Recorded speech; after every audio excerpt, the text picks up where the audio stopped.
Hello viewers, welcome to Knock TV. The new grammatical topic that I am going to explain today is prepositional verb versus phrasal verb. What is prepositional verb and what is phrasal verb, and what is the difference between these two items? इस दोनों में फ़र्क क्या है? This is our today's topic. But let me tell you something about preposition. What is preposition? I have told you in my previous lecture, in the lecture of preposition, its definition and its other function of preposition in a sentence. So once again I am going to explain what is preposition. I have written the definition of preposition on the blackboard for your easiest. Definition of preposition: it connects noun, pronoun with the other part of the sentence that is also noun and pronoun. जुमले में एक preposition दूसरे noun या pronoun के साथ एक sentence के एक part को दूसरे part से जोड़ती है. अब कैसा, ये मैंने दो एग्जाम्पल लिखी हैं आपके लिए. मैंने लिखा है the bouquet was on the table. Bouquet कहते हैं बंच ऑफ फ्लावर, फूलों का एक गुलदस्ता. मैंने कहा है कि the bouquet was on the table, जो गुलदस्ता है वो टेबल के ऊपर था. On the table, on is preposition here in this sentence. Now I am going to remove this preposition on. अब ये सेंटेंस बन जाएगा, ऑन को मैं हटा रहा हूँ तो ये सेंटेंस बन जाएगा the bouquet was the table. Bouquet table था. मुझे बताएं बुके टेबल था, ये सेंटेंस सही है? नहीं सही. इसलिए देखें ऑन ने क्या काम किया. बुके फूलों का गुलदस्ता था, टेबल भी नाउन है, बुके भी नाउन है. दो नाउन को इसने फंक्शन बताया है. पहला बुके था, नाउन और दूसरा भी नाउन ही है. दो नाउन के दरमियान कनेक्शन कराता है, ये बताता है. और ये इतना इम्पोर्टेंट है, जैसा एक सोइंग मशीन के अंदर सुई का काम होता है ना. अगर सोइंग मशीन में, सिलाई मशीन में से सुई निकाल ली जाए, इतनी बड़ी मशीन बेकार होकर रह जाती है. तो यहाँ भी आप देखें, मैंने ऑन को निकाला और सेंटेंस ख़त्म होकर रह गया है, क्योंकि इसका कोई मीनिंग नहीं बनता. हालांकि वर्ब भी इसमें है. The bouquet was on the table, it is right. अब दूसरा सेंटेंस देखें, the teacher was in the class. Here in is preposition in this sentence. I am going to remove in. यहाँ इनने क्या किया, टीचर और क्लास का relation बताया है, लिंक बताया है कि टीचर जो है उसकी लोकेशन क्या है, क्लास में है वो. Where is the teacher, teacher is in the class.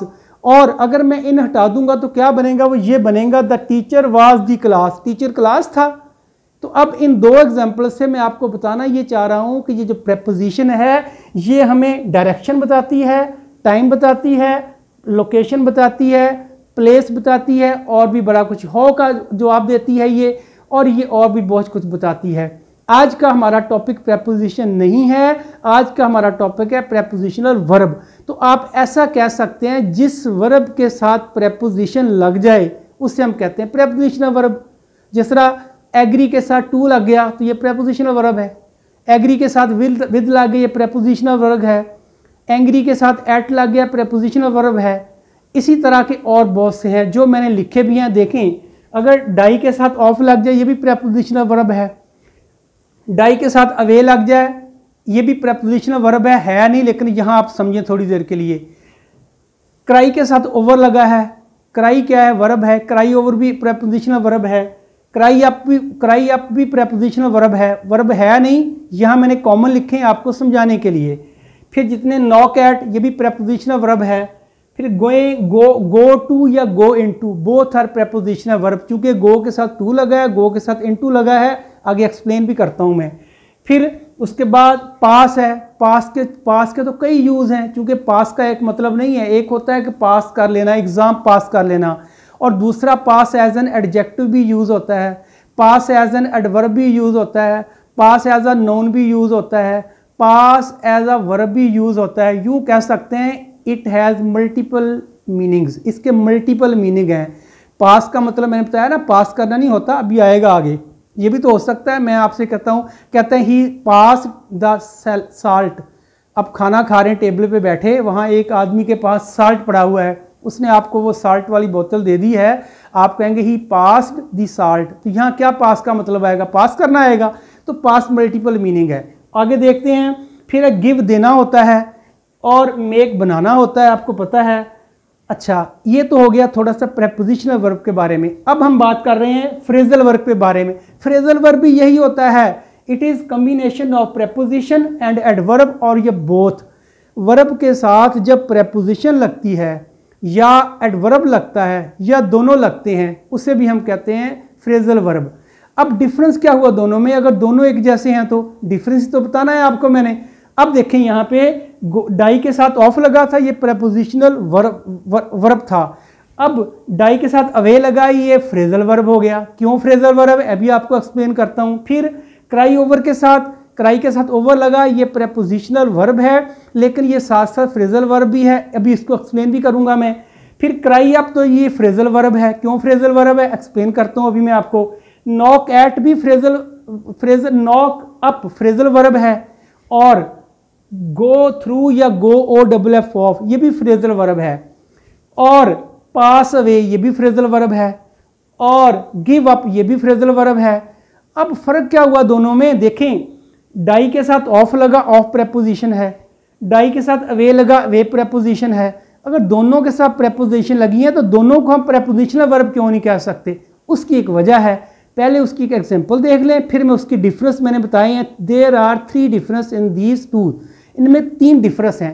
तो देखें पहले उसकी थोड़ा सा एक्सप्लेनेशन देख लें आप। डाई होता है मरना, डाई मरना है। जब डाई का मतलब मरना ही होगा तो ये वर्ब ही होगा।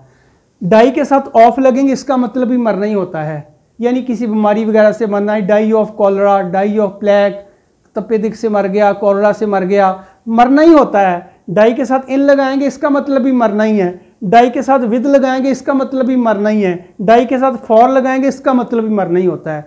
कोई अगर हादसे में मरता है, एक्सीडेंट में मरता है और डाई इन आ जाता है मरना ही मतलब इसका है। लेकिन ऑन दी अदर हैंड, अब देखें यहाँ डाई के साथ मैंने वे लगाया है और साथ मैंने कहा कि ये प्रेपोजिशनल वर्ब है। This is prepositional verb and this is phrasal verb.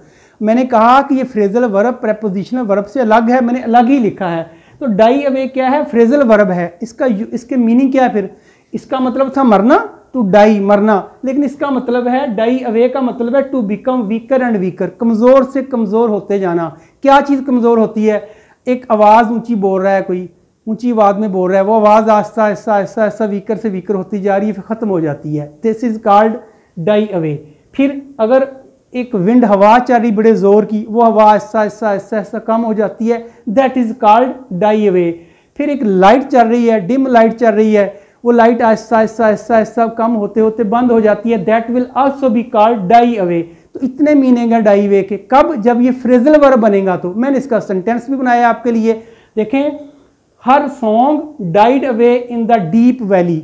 आपने एक पोएम पढ़ी थी सॉलिटरी रिपर, उसमें वो लड़की की आवाज़ जो थी, और भी आपने पोएम काफ़ी पढ़ी हैं जिनमें ये आवाज़ आती है। इस तरह एक पैशन इन द डेजर्ट आपने पढ़ा था, उसमें जो सोल्जर है पहाड़ी पे चढ़ के जब आवाज़ लगाता है, बड़े ज़ोर की आवाज़ लगाता है, उसकी आवाज़ वादियों में गूंज के वापस नहीं आती, डूब जाती है, ख़त्म हो जाती है। और यही इसी चीज़ का नाम डाई अवे है। Her song died away in the deep valley, उसके जो गीत था वो गहरी वादी में गुम हो गया। तो यहाँ मुराद इसकी है गुम होना।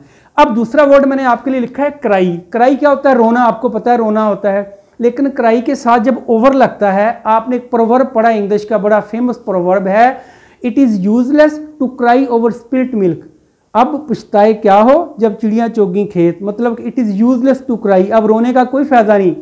It is useless cry over spilt milk, जब दूध ज़मीन पे गिर गया है तो रोने का कोई फ़ायदा नहीं। तो यहाँ मेरे बच्चों क्राई ओवर के 2 मतलब हैं, एक तो रोना है, जब नुकसान होने के बाद रोने का कोई फ़ायदा नहीं, एक पछताना है। अगर इसको हम पछताना के मीनिंग में लेंगे, रिपेंट के मीनिंग में लेंगे, तो फिर ये बन जाएगा फ्रेजल वर्ब। अदरवाइज ये इसको लिया जाता है एज अ प्रेपोजिशनल वर्ब लिया जाता है। अब इसका मैंने एक सेंटेंस, जब क्राई के साथ अप लगता है, देखें क्राई के साथ अप लगता है, क्राई रोना होता है। अप लगने से रोना नहीं रहा, इसका मतलब कुछ और बन गया। क्या बना? ये बना है टू प्रेस पब्लिसिटी, यानी किसी की तारीफ करना। आपको पता है कि लुई पास्चर ने जब इन्वेंशन की थी, जब डिस्कवर किए थे, उसमें जर्म्स डिस्कवर किए थे, उसको इतना फेम हो गया, इतना मशहूर हो गया, तो उसके दोस्तों ने उसको मशहूर कर दिया, किताबों में लिख के, उसके ऊपर आर्टिकल लिख के, अखबारों में इश्तिहार दे के। लुई पास्चर की बात कर रहा हूँ। अब उसी के बारे में मैंने एक सेंटेंस लिखा है, Louis Pasteur was cried up, उसको मशहूर कर दिया गया। ऐसे मशहूर करना किसने? By his nears and dear, उसके दोस्तों ने उसको मशहूर कर दिया। तो यहाँ क्राई का मतलब रोना तो नहीं आया। तो यही तो है, जब प्रेपोजिशन लगने से वर्ब अपने मीनिंग से हट जाता है, वर्ब में वर्ब सेम नहीं रहता, मीनिंग सेम नहीं रहता, इसी को हम कहते हैं फ्रेजल वर्ब। कुछ और एग्जांपल लिखी मैंने। फिर मैंने आपको ये भी कहा था फ्रेजल वर्ब में प्रेपोजिशन भी लगती है वर्ब के साथ, और कभी कभी एडवर्ब भी लग जाता है, और कभी कभी प्रेपोजिशन नहीं लगती, खाली एडवर्ब लग जाता है, लेकिन वर्ब ज़रूर होता है। तो ऐसी एक एग्जांपल मैंने दी है जब वर्ब के साथ प्रेपोजिशन भी लगी है और एडवर्ब भी लगा है, वो ये है लुक डाउन अपॉन। यहाँ लुक वर्ब है, डाउन एडवर्ब है और अपॉन प्रेपोजिशन है। अब देखिए इसका सेंटेंस, इसका मतलब होता है टू हेट, नफरत करना, वरना लुक में ना तो देखना होता है, लेकिन यहाँ ये बन गया फ्रेजल वर्ब। इसका मतलब आएगा नफरत करना, टू हेट समवन, किसी से नफरत करना। उसका सेंटेंस मैंने बनाया है the rich should not look down upon the poor, अमीरों को गरीबों से नफरत नहीं करनी चाहिए। तो अब मैं आपको यही बताना चाह रहा था कि फ्रेजल वर्ब और प्रेपोजिशनल वर्ब में देखने में तो कोई फर्क नहीं लगता, दोनों में प्रेपोजिशन यूज होती है। अब इसके कुछ डिफरेंसेस हैं जो आपको याद रखने में इजी होंगे।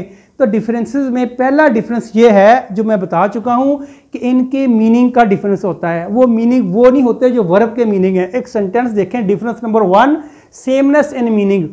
ये जो प्रेपोजिशनल वर्ब होते हैं ये मीनिंग में सेम होते हैं। यहाँ देखें, नॉक का मतलब क्या होता है? खटखटाना। तो नॉक, दरवाज़ा खटखटाना, खटखटाना ही रहेगा, दस्तक देना रहेगा। नॉक के साथ एट लग गया तो ऐड लगने से इसका मीनिंग नहीं बदला, इसका मीनिंग खटखटाना रहा, ये दस्तक देना ही रहा है। इसका सेंटेंस देखें, the milk man knocked at the door, knocked at the door, उसने दरवाज़ा खटखटाया। नॉक एट लगने से मीनिंग में कोई डिफरेंस नहीं आया। और ऑन दी अदर हैंड दूसरी एग्जांपल देखें, गो का मतलब जाना होता है और गो टू का मतलब भी जाना होता है, गो इन टू का मतलब भी जाना होता है। मैंने सेंटेंस भी लिखा है, the snake went in to the hole, snake अपने होल में चला गया, जाना ही होता है ना। ऑन दी अदर हैंड, अब मैं गो के साथ फिर प्रेपोजिशन लगा रहा हूं लेकिन मीनिंग उसका बदल जाएगा। देखिए मैंने लगाया है नॉक, पहले नॉक के साथ देखते हैं, नॉक अप, यहां था नॉक एट, एट प्रेपोजिशन है, अप भी प्रेपोजिशन है, लेकिन मीनिंग बदल गया उसका। अप लगने से इसका मतलब बन गया टू मेक समवन प्रेग्नेंट। अब इसका to make someone pregnant, he knocked up her wife, उसने अपनी वाइफ को प्रेग्नेंट कर दिया। अब दूसरा सेंटेंस गो के साथ है, यहाँ इनटू और टू दोनों प्रेपोजिशन थे और यहाँ गो के साथ ऑफ भी प्रेपोजिशन है। इसका मतलब ये होता है कि चल जाना, गोली वगैरह चल जाना, गन वगैरह चल जाना। कैसे चल जाना ये लिखा मैंने, the gun went of accidentally, gun जो थी वो हादसाती तौर पे चल गई उससे। गन का चलना, this is called go of, हम लगाएंगे सेकंड फॉर्म वेंट ऑफ। तो ये देखें, आपका गो का मतलब ऑफ लगने से यहाँ कुछ और बन गया, यहाँ गो का मतलब टू लगने से सेम रहा है। तो this is sameness of the meaning and there is no sameness in the, there is difference in the meaning, meaning में डिफरेंट है। अब ये तो हो गया बेटे इसका पहला डिफरेंस। दूसरा डिफरेंस क्या है? दूसरा डिफरेंस देखते हैं, डिफरेंस नंबर 2। इसमें सेपरेबल हो सकते हैं कि कुछ नहीं हो सकते। फॉर एग्जाम्पल, आपको मैंने बताया कि वर्ब के साथ प्रेपोजिशन लगती है, वो उसके साथ ही रहती है, वो उसके साथ समझिए कि उसको नॉट किया गया है, गिरा लगाई गई है, अलग नहीं हो सकती। कहाँ नहीं अलग हो सकती?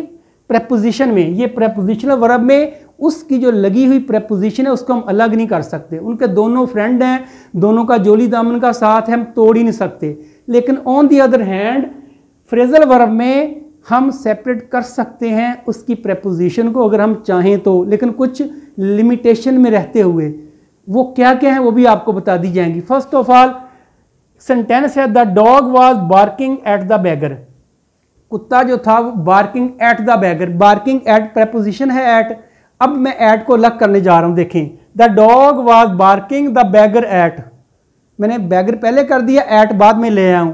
तो यहां देखें एट इधर ले आया, बैगर इधर, बार्किंग इधर कर ली मैंने, यहां बार्किंग एट इकट्ठा ही था, ये ठीक था।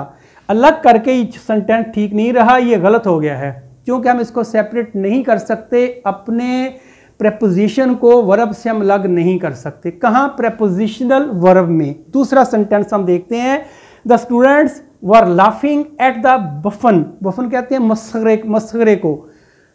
तो तालिब इल्म जो थे वो एक मस्खरे पर, बफन पर मुस्कुरा रहे थे। लाफिंग एट जो है ये एट प्रेपोजिशन है।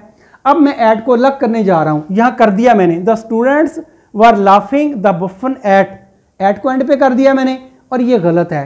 गलत इसलिए मैंने अभी भी आपसे कहा है कि you can not separate the preposition out of the verb, verb से आप तोड़ नहीं सकते, तो ये भी यहाँ गलत है। ऑन द अदर हैंड हम देखते हैं फ्रेजल वर्ब में, फ्रेजल वर्ब में हम अलग कर सकते हैं, लेकिन उसके लिए कुछ लिमिटेशंस हैं। जैसा कि एग्जांपल देखें आप, she turned down my proposal, उसने मेरी प्रपोजल को रिजेक्ट कर दिया।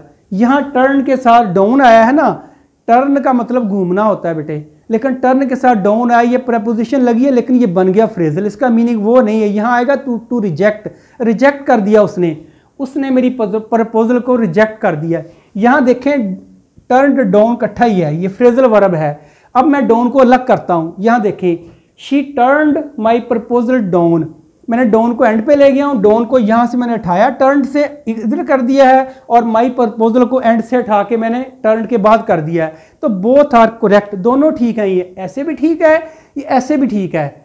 अब सेकंड सेंटेंस हम लोग देखते हैं, she will make up her deficiencies, वो अपनी कमजोरियां दूर कर लेगी। मेक होता है बनाना, लेकिन यहाँ मेक का मतलब बनाना आया ही नहीं, क्योंकि मेक के साथ लग गया है अप प्रेपोजिशन है, लेकिन अप लगने से मेक का मतलब बदल गया है, इसका मतलब बन गया है छुपाना।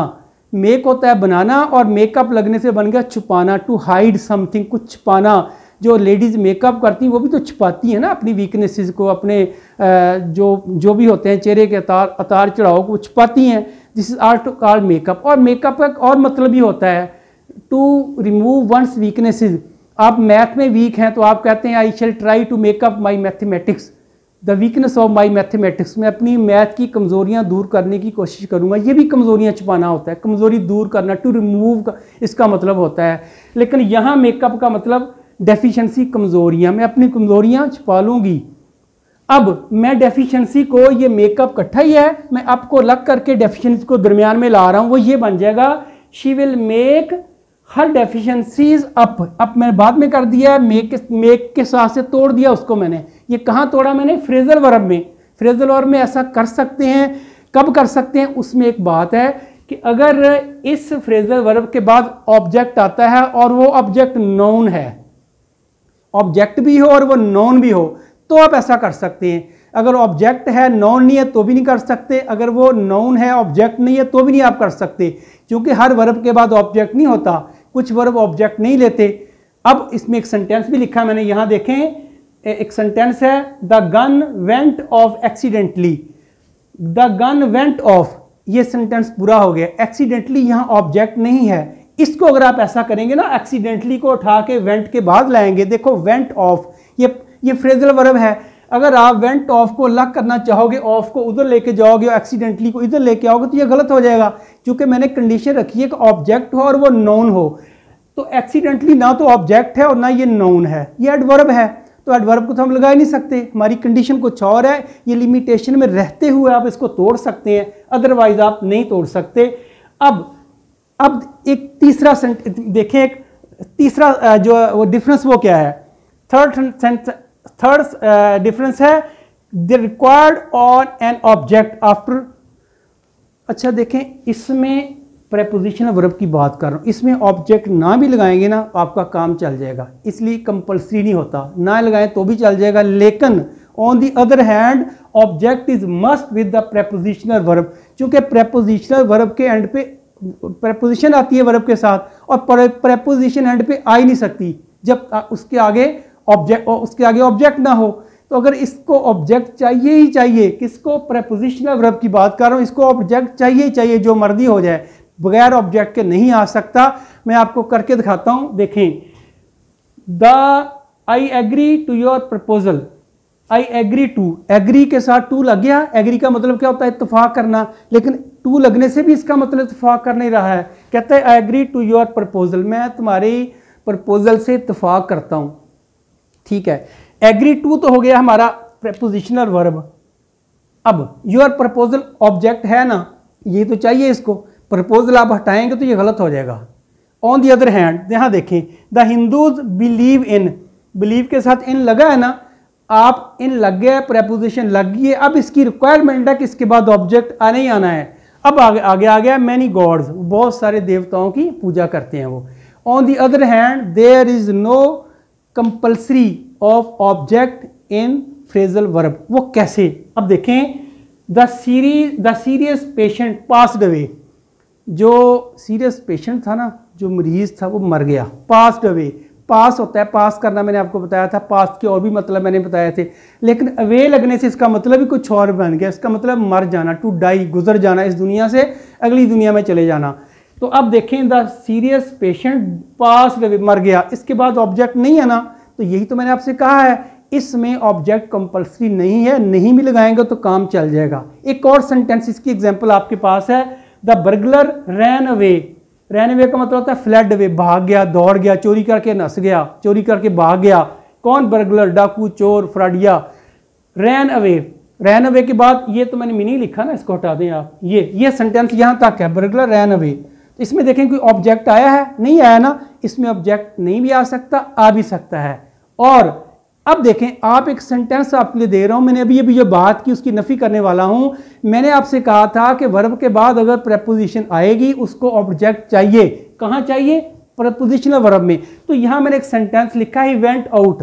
आउट तो प्रेपोजिशन है, लेकिन यहां इस प्रेपोजिशन को तो हम कह नहीं सकते प्रेपोजिशनल वर्ब, इसको वेंट आउट को प्रेपोजिशनल वर्ब नहीं कह सकते। क्यों नहीं कह सकते? क्योंकि ये आउट प्रेपोजिशन है। मैंने आपको अभी कहा है कि प्रेपोजिशन के बाद ऑब्जेक्ट आना ही आना है, तो मैंने तो यहाँ ऑब्जेक्ट नहीं लगाया। और ऑन दी अदर हैंड ये सेंटेंस भी ठीक है। खराबी इसमें एक ये है कि ये आउट यहाँ प्रेपोजिशन है ही नहीं, क्योंकि प्रेपोजिशन के बाद ऑब्जेक्ट आना ही है। अगर नहीं आया तो फिर ये प्रेपोजिशन नहीं है, यहाँ ये एज एन एडवर्ब काम कर रही है। तो एक अगर पार्ट ऑफ स्पीच है, किसी और जगह जाके उसका काम बदल सकता है। तो यहाँ ही वेंट आउट, यहाँ आउट यहाँ एडवर्ब है। और दूसरा सेंटेंस देखें, ही केम इन, वो अंदर आ गया, इन प्रेपोजिशन है, इसके बाद कोई ऑब्जेक्ट नहीं है, तो ये सेंटेंस गलत होगा। लेकिन अगर हम दूसरे एंगल से देखते हैं तो केम इन है और इन का मतलब अंदर आ गया, तो ये तो एडवर्ब बन गया। तो इस सूरत में जब ये लगती है तो ये सही होती है। अब देखें, इतनी अब सारा कुछ करने के बाद मैंने आपको इसके डिफरेंस बता दिए हैं, डेफिनेशन बता दी है और कुछ एग्जांपल आपको मैंने दिए हैं। तो मेरा ख्याल है अब आपको बात पूरी समझ आ गई होगी। So viewer, thank you very much for watching my video till last.